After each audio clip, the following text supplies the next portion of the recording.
Hello, in this video I decide it's time to improve the storage capability on my old MZ TS125. I get there eventually, despite problems with the neighbours and the neighbourhood and impending Armageddon. Nevertheless, here's how it went. Hope you enjoy it. Well, so look at this. Back in the olden days, this used to be on the back of this bike on a rack. That's got lots of old stuff in there. Look at that. Anyone remember pliers like those? Still got some of those. My old feeler gauge, rusted. Spanner, probably for the back wheel. An old spark plug, seen better days. Yeah. So this is an old Rickman box. I would like to put it back on, but I can't get a rack like I used to have. It's my own fault. I had some work done on the garage. I had to get a skip, and I think I accidentally threw it out. I wouldn't have thought. It's not like me. I was stressed about it. It was a rush job, so I think the rack that was on it was black. Used to fix here and there. So I bought this one, which is quite nice, but obviously it's not really going to do that job. I suppose it might do if I drill holes in it. This is 40-odd-year-old plastic sandwich box with a cardboard box inside on it, but it's not quite big enough. So instead I managed to find this on the old Amazon, and I think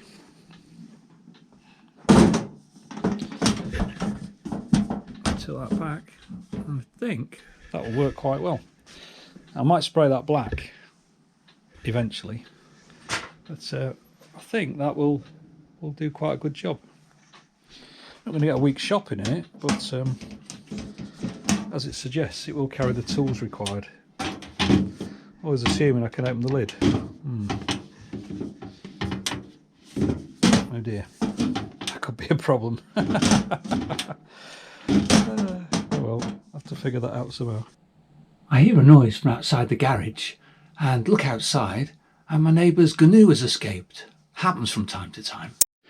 So I'm going to go with a couple of U-bolts through the bottom, hold it in position, and then maybe just one at the back, just to pull it back. I'll go with two. I've got four, may as well use them all. I've got an idea how to do it.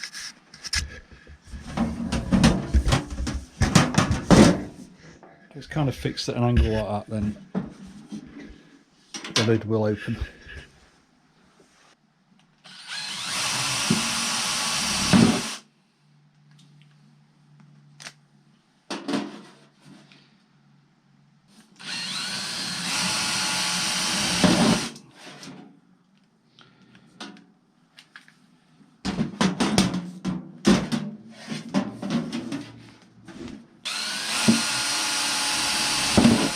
Nice sharp new drill bit, otherwise I'd have to centre punch. Don't really want to do that, it didn't it?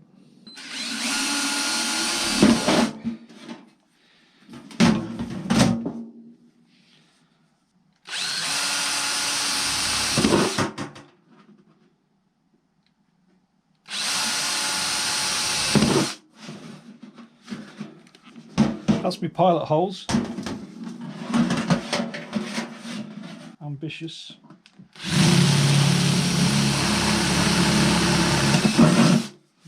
One.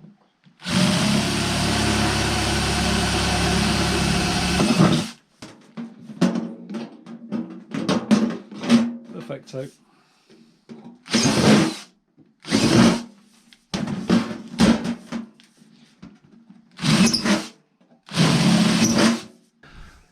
With all the holes drilled, I decide to go to the kitchen because I can hear somebody cooking. Maybe she who must be obeyed is making cakes.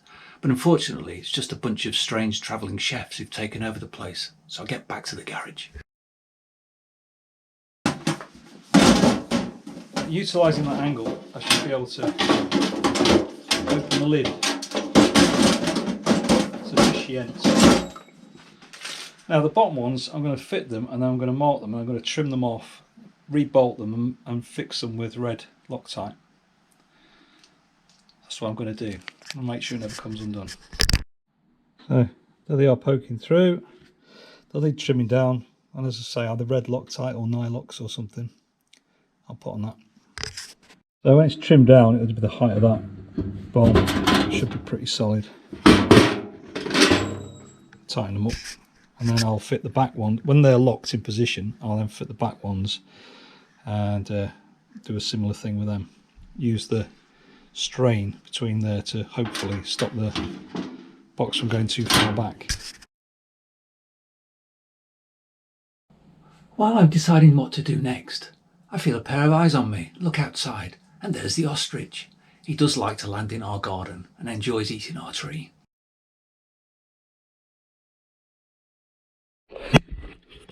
Okay, so I'll fit a nut and bolt and a washer here, nut bolt washer here, nut bolt washer here, which will lock that in position when I get around to it.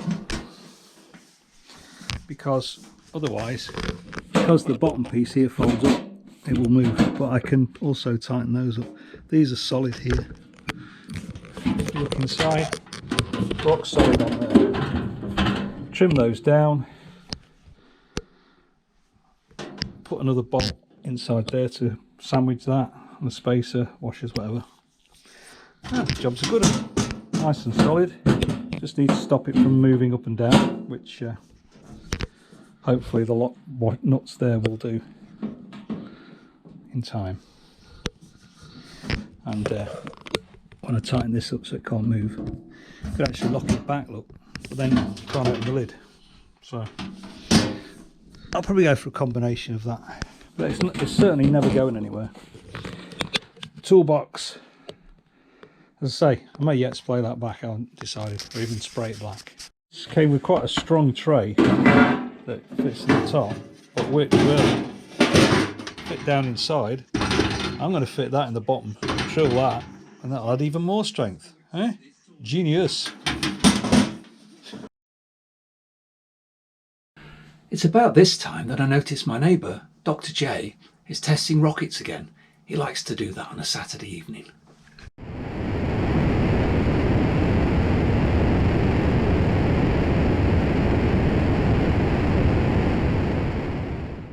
Look at this. In you go. Super strong base in it. Right. So what I will have to do is cut down 2 of these for the bottom and get some nylock nuts so that they poke up the minimum amount. So here's the finished thing, and you can see that I've cut down all the bolts inside and tightened up the bracket, and also used lock nuts on the outside. And to stop it rattling, I used a cardboard box, which fitted nicely. I was very pleased with that. Then for the PS to resistance, I decided to give it that old school look. I'd take the belt off my trousers and wrap it round just to give it that authentic retro look. Unfortunately, several hours later in the supermarket, I was arrested when my trousers fell down on my ankles, and as I always travel commando, I was accused of exposing myself. But after showing them this video, they accepted that I had all the grounds for insanity anyone could want, and they couldn't try me. So I was very pleased with that. Hello. So I hope you enjoyed that video, and do tune back again later, because there will be more MZ videos coming along shortly. I can see She Must Be Obeyed is not very happy with all the animals in her garden digging up the flower beds, and she's gone on patrol. Well, she's not very pleased with that. Adieu.